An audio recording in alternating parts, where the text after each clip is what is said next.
Hello everyone, today I would like to share with you about my experience about second dose of COVID vaccination.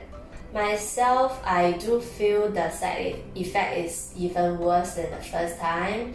So I had very bad muscle pain around the injection site and it spread to my neck, my back and whole body. So I feel the whole body very tired.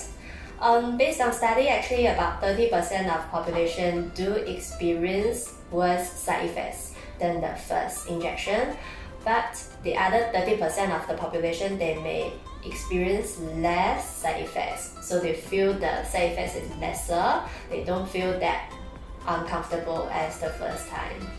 Anyway, I've already had the 2 vaccination injected and well protected from COVID.